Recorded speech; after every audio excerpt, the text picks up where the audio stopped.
சொல்லப் போனா அந்த பக்கெட் பிரச்சனைலருந்து ஸ்டார்ட் ஆச்சு. அது வந்து விஜய் சேதுபதி சிம்பிளா முடிச்சுட்டாரு. அதுவும் ஒரு துணி தானே அப்படின்ற மாதிரி. இந்த பக்கெட் பிரச்சனை என்னதான் பிரச்சனை? அது ஏன் லைக் எவ்வளோ பெருசா அது நீண்டுகிட்டே போயிட்டு இருந்தது? என்ன பிரச்சனை? ஆக்சுவலா சாட்டர்டேக்கு ஒரு பக்கெட்டுக்கு ஒரு எபிசோடே முடிப்பாங்கன்னு நான் நெனச்சு பார்க்கல. கரெக்ட். இந்த வாரம் வந்து ஹோஸ்ட் எதெல்லாம் அட்ரஸ் பண்ணணுமோ, எதையுமே அட்ரஸ் பண்ணல. பண்ணலையோ ஸ்ட்ராங்கா அப்படின்ற மாரி தான் எனக்கு தோணுச்சு. ரைட். சாட்டர்டேவ எடுத்துக்கிட்டோம்னா, மக்கள்கிட்டயே அவர் சொல்லிட்டாரு. அதுவும் ஒரு துணி தானே ஆமா. அப்படின்னுட்டு. அப்ப அதையே அப்படியே வீட்ல திரும்பி சொல்லியிருக்கலாம். ஆனா, அவரு ஏதோ ஒரு விஷயத்த வந்து ரம்யா கிட்ட இருந்தும், வியானா கிட்ட இருந்தும் எதிர்பார்த்தாரு. அது அது வந்து கடைசி வரைக்கும் அவங்க, அவங்க வரல. "ஆமா சார், நாங்க பிளான் பண்ணி தான் பண்ணோம்." அப்படிங்கிறத அக்செப்ட் பண்ணல.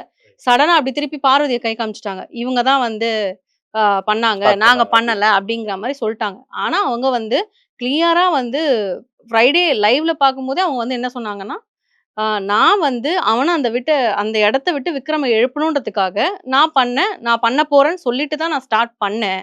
அப்படிங்கிறத அவங்க நேர்மையா ஒத்துக்கிட்டாங்க.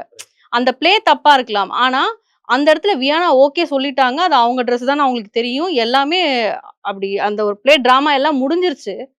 அப்போ வந்து எனக்கு தெரியாது. அது என் ட்ரெஸ் தான்னு எனக்கு தெரியாது. வந்ததுக்கு அப்புறம் தான் பார்த்தேன்னு ஏன் அப்படி சுத்தி வளைக்கணும்? எப்பவுமே ஹோஸ்ட் சொல்லுவாரு, என்ன சுத்தி விடாதீங்க, சுத்தி விடாதீங்கன்னுவாரு பார்வதி கிட்ட. இப்ப இவரே ஆனா அப்படிதான் பண்றாரு. இந்த சாட்டர்டே எபிசோட் மட்டும் அப்படிதான் சுத்தி அப்படியே போய் பக்கெட்லயே திருப்பி முடிச்ச மாரி இருந்தது. கரெக்ட்.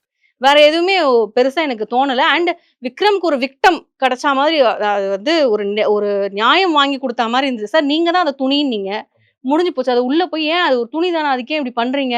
வியானா ராம் ஏன்னா நீங்க பார்த்துட்டு பேசுறீங்க சார். உள்ள இருக்கவங்களுக்கு என்ன நடந்ததுன்னு தெரியாது. ஸோ நீங்க பார்த்துட்டு பேசுறீங்கன்னும்போது, சிம்பிளா அத முடிச்சிருக்கலாமேன்றது தான் என்னுடைய கருத்து.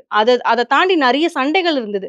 டாஸ்க்ல எல்லாரும் என்னென்ன பண்ணாங்கன்றது இருந்தது. பிக் பாஸ்க்கு ஒரு நியாயம் வாங்கி தருவாருன்னு பார்த்தா, ஈஸியா சொல்லி முடிச்சுட்டாரு.